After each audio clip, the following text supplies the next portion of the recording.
the really important thing about a model for females is that when you're dealing with emotions, and you're going to have a lot of emotions around your relationships. With your kids, you're going to have a lot of emotions. With your husband, you're going to have a lot of emotions. With the guy you're dating, you're going to have lots of emotions. And initially, all research says in attraction, ladies, that you're attracted to men that make you feel.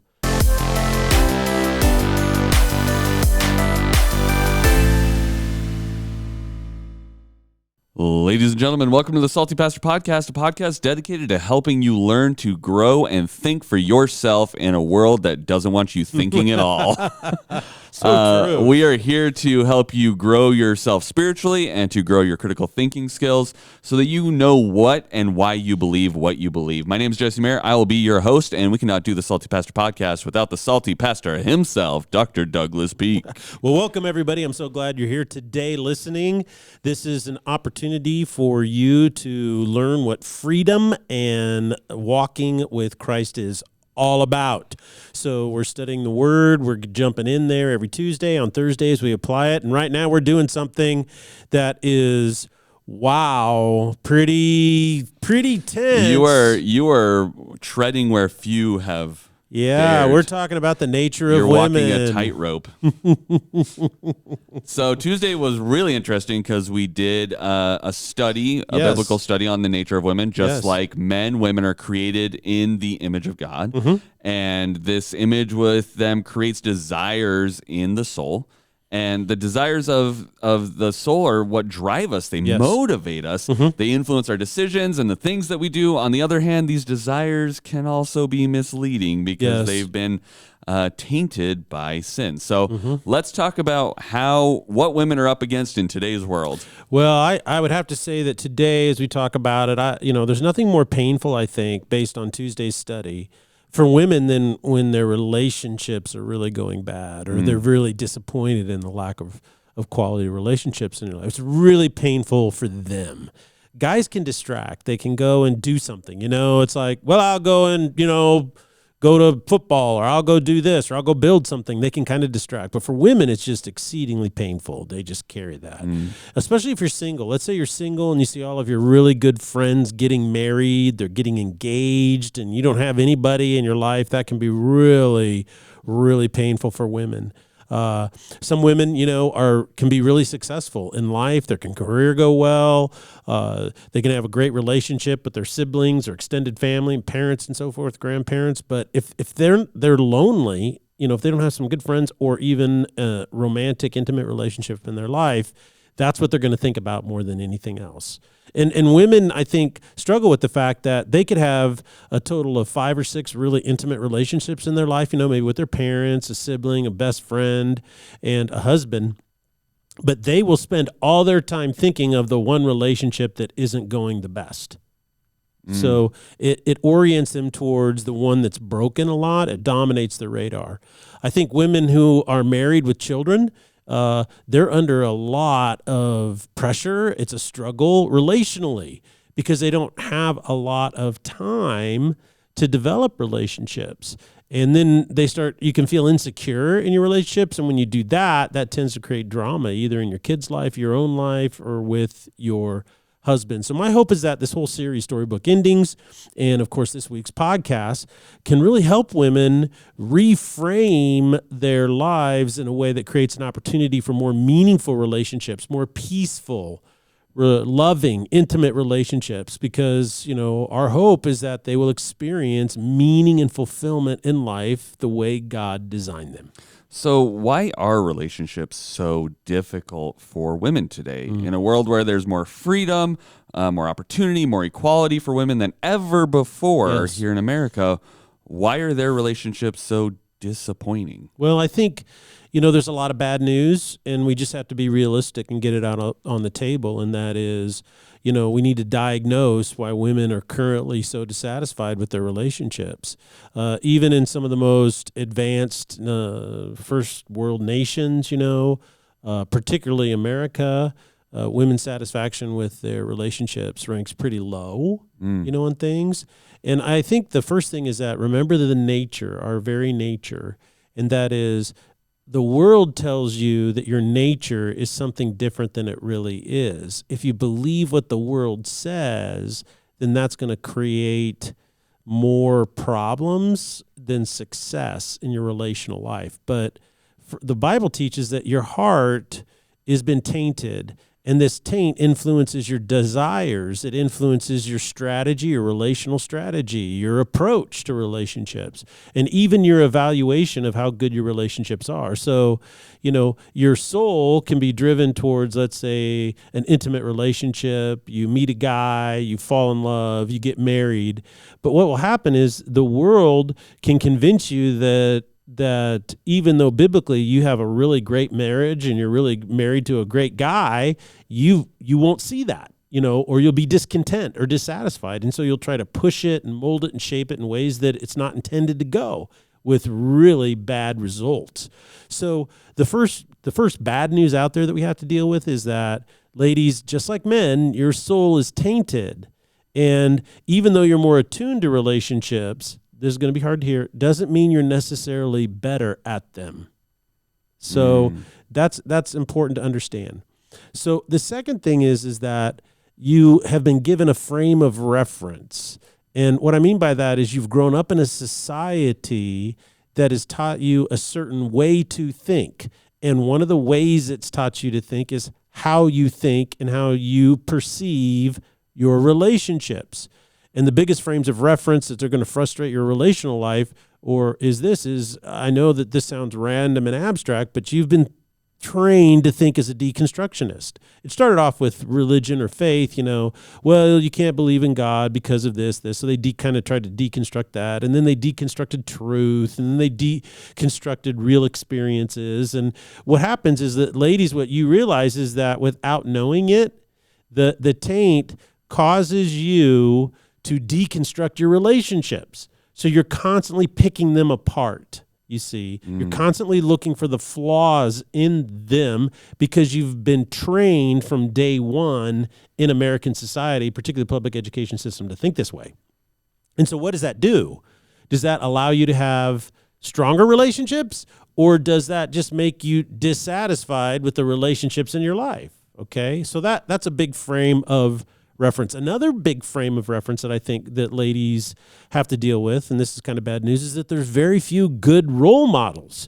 The majority of young people have grown up with their, I grew up with my mom as a single parent, or my mom and a stepdad, or I grew up with my dad and my stepmom, and you're back and forth and you're all this. And so it's kind of interesting that you've never really been given a model. And the really important thing about a model for females is that when you're dealing with emotions, and you're going to have a lot of emotions around your relationships. With your kids, you're going to have a lot of emotions. With your husband, you're going to have a lot of emotions. With the guy you're dating, you're going to have lots of emotions. And initially, all research says in attraction, ladies, that you're attracted to men that make you feel. Okay, and then feel a certain way. And that's the initial aspects of attraction, as well as the physiological pheromone stuff we talked about on Tuesday. So the key that is to understand this, and in understanding this, I think what you realize is that the models that I grew up with show me how to process those emotions, right? For instance, if you grew up in a family that had broken apart because there were disagreements, then what's going to happen is whenever you are now, let's say, married, and you're in a position where you feel the tension of disagreement, right? Instead of being secure and resolving those conflicts and disagreements in a way that are positive and strong, what you end up doing is you end up becoming more insecure because you feel like it's a sign that it's falling all apart when it actually isn't. You see? So a lack of good role models is undermining for women, I think, over the long term. So that's some of the bad news. It's these frames of reference and the fact that your heart's been tainted. And so the evil one tries to manipulate you in regards to your relationships and the frame of reference by which you view them through. So, let's dig into this concept of frame of reference a little bit more. What values or principles is our society reinforcing that affect women's relationships negatively? Well, I think that there's a couple things that it's really important to know on a real upstream or a big scale, a big thing that is influencing females in the way they approach their relationships today. First and foremost, there is an anti-marriage ideology, okay?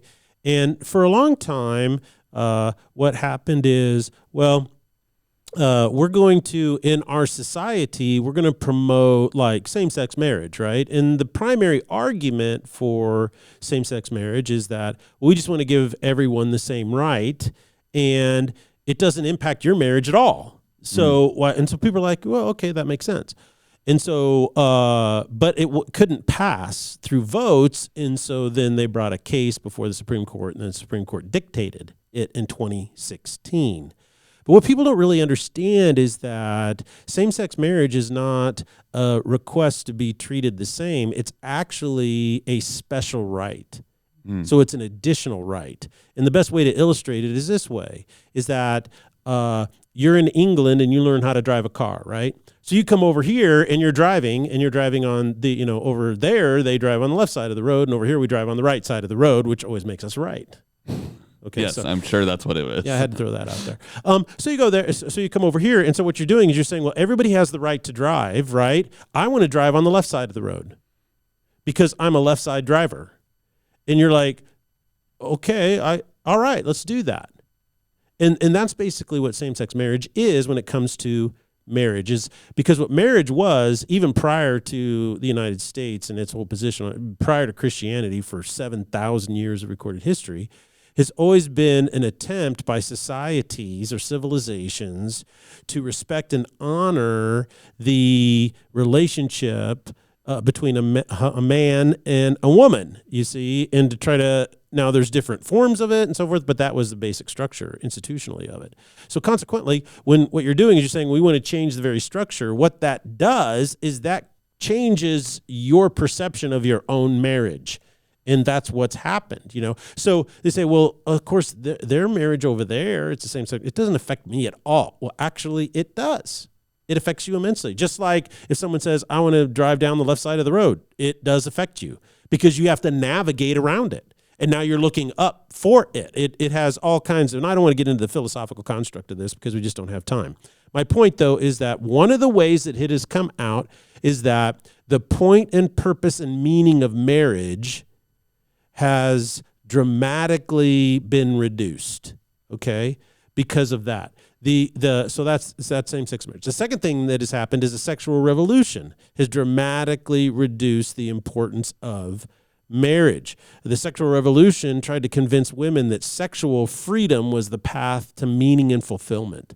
If you were sexually free, then you would find, wow, I'm just as empowered as men because men are this way.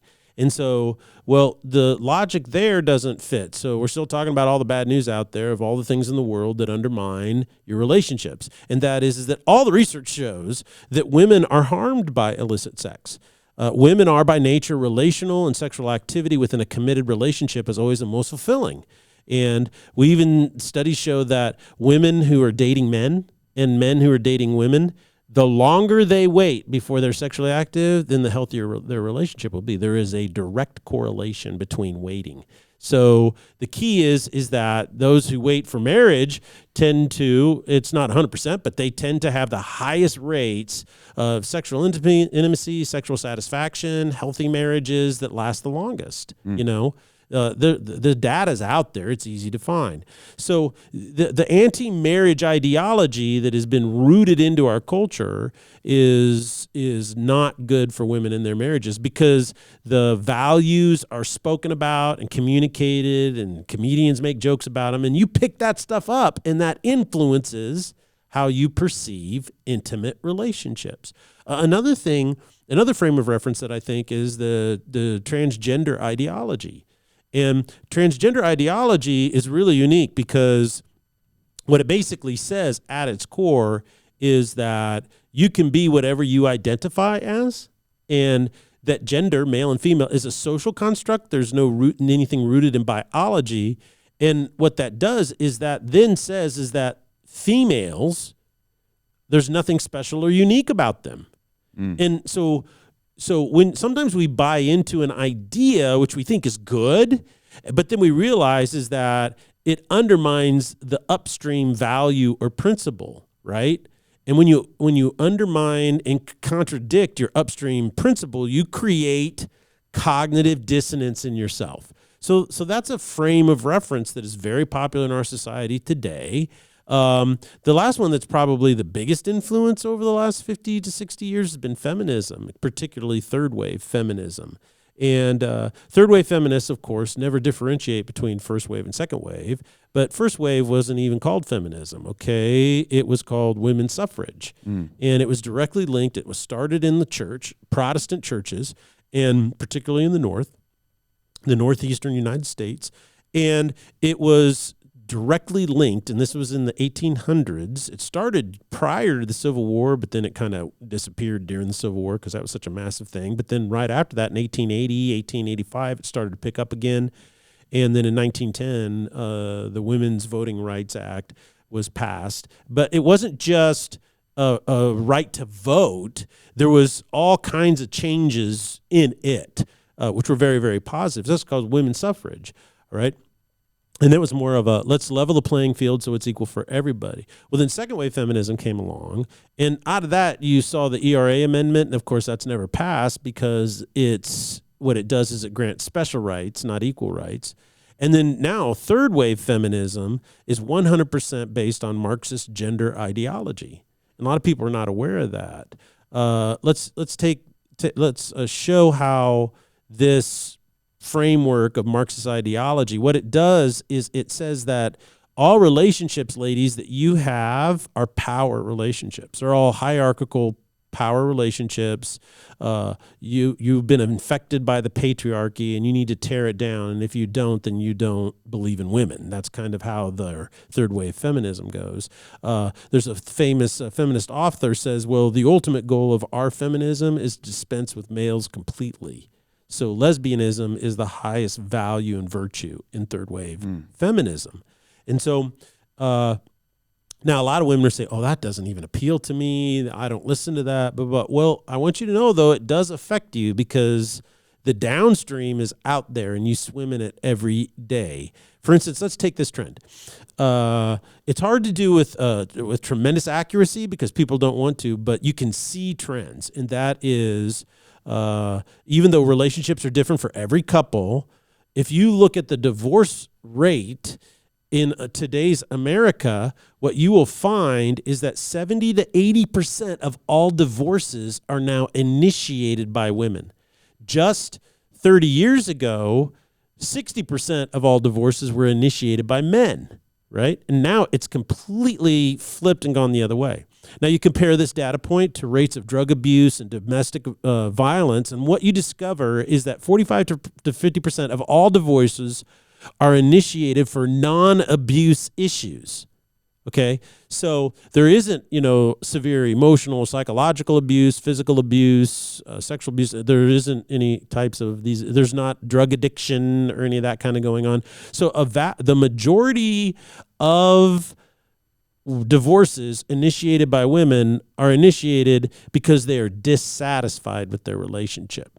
Now, the one data point that we can't figure into is that we don't know if the man in those was cheating, or going out. But you can't make too big of a deal of that, even though that is a big deal. But in the data, you can't. And the reason why is because if men find someone else or they cheat or move on, then they tend to initiate the divorce, you see. So the point is that the framework of feminism has created a discontent for women downstream in their relationships. And so most people are not aware that the downstream values come from the upstream Marxist ideology, i.e. the patriarchy. And what a lot of people don't realize is that Marxist ideology in his philosophy is built upon the virtue of envy. Okay. So when something is built on envy or jealousy or anger, this is for thousands of years has been recognized. It is recognized by the Greek philosophers, 400 years before Christ was born, and that is that those things by nature fail. Okay, so what's happening in the downstream is you have to realize is that our society has adopted these feminist values downstream.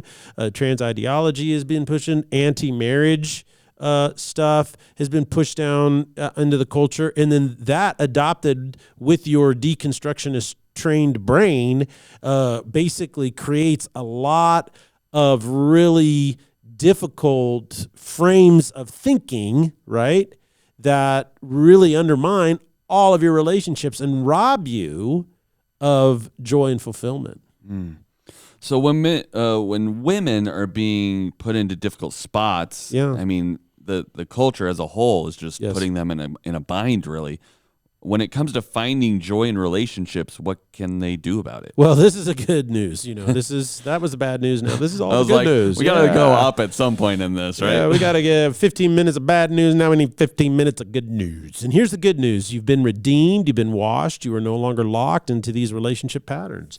None of these tainted drives, frames of reference, or even expectations have to control or influence your relationships any longer. This is exactly what Jesus came to free you from, and that is the control, or what the Bible calls the bondage of the taint. This is why it says Jesus came to set the captive free. And what are we controlled by? Well, Paul says we are controlled by sin. And so our nature needs to be freed from that. In our study, in our text, remember, is Ephesians chapter 4. And in verses 17 through 20, if you recall, he says, I urge you to no longer live as the Gentiles live in the futility of their minds, darkened in their understanding, because they are ignorant of the truth. But you did not learn Christ in this way. You have been set free, and you have been made new in the attitude of your mind. Therefore, put on your new self, which has been created in the righteousness of God. So you listen to that and realize, wow, I've been set free. Even though I have to be aware of this bad news, it doesn't have any control over me if I don't let it. And that's the key. Don't let it. As always, we have an audience that loves when you get practical for us. So let's get practical.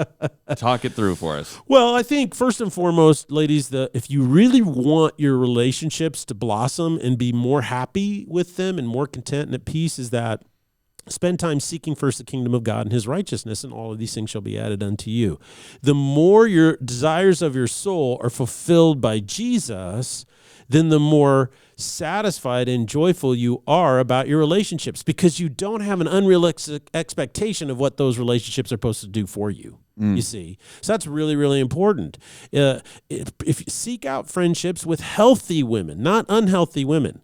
Now, you might be called to disciple or mentor a woman who is unhealthy, but that's a different relationship. You go into it realizing, I'm mentoring this person. Right. But seek out friendships with healthy women.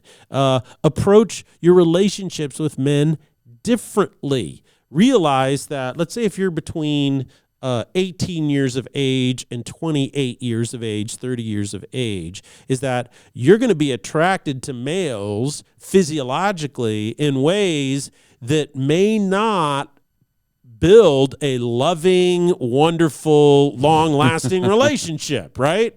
And so what our world wants to do is convince you that your sexual drive is the most important thing about you. And if you hinder it in any way, shape, or form, then you're repressed.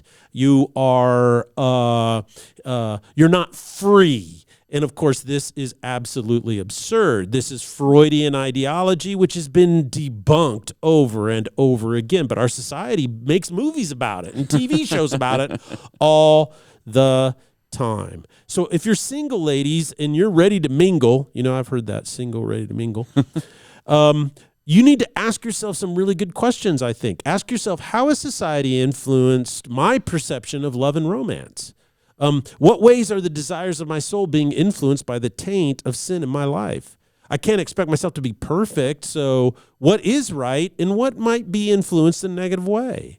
How do I align my expectations with the reality of what true love is? And remember what we talked about. This is really important, is that your physical attraction, because women have been taught and trained to think that chemistry, that pitter patter and stuff is the most important thing in a lasting, loving relationship. But all the research shows that lasts for 36 months in any relationship. And it's called tachyphylaxis. It has to do with the brain and so forth, the bells and the whistles and all the zip. But then, so you meet somebody in your late 20s and then you're married to them for 50 years, right? So, 36 months of, can you really build a lifelong relationship? Not if you don't have help, and not if you don't understand how you're wired, right? So that's really, really important, and seek out the things that really develop intimacy over a long period of time. If you're married and you're not happy with your relationships right now, I would just encourage you to ask yourself this question: what is the source of my discontent? And skip the quick answer, my husband. Okay, just skip that. Ask yourself deeper questions. Ask yourself, why is it when my husband does this, it annoys me so much? Why is it when he doesn't do this, I feel fill in the blank? Ask yourself these questions. Why am I unhappy with him? Now, sometimes the answer to that question is, well, because he is wrong. He sinned against me. He's a sinner like you, and so he is going to sin against you in your marriage. That's just going to happen. You have to realize that, okay? Your kids are going to disobey you, right? What? That's what happens because the taint influences us, right? So ask yourself the simple question of, what is the source of my discontent? Maybe it's he sinned against me, but then maybe it's because my expectations or my needs are different than he knows or I know. So that's really important to dig into that. So, but if it's because he sins against you, and even if he doesn't sin against you, the most important thing you can do when you're married is you need to practice forgiveness. And this is so important to your marriage, ladies, is that I think women should take one day a week and say, I'm going to forgive my husband.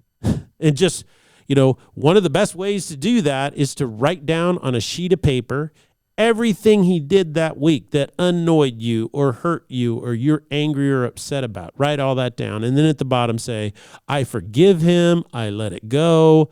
Crumple up that piece of paper and burn it, Just go away. You have to detox your heart on a regular basis, right? And so one of the, the thing right now is, what are these cleanses that people are really into right now? You can have a kale cleanse. Yep.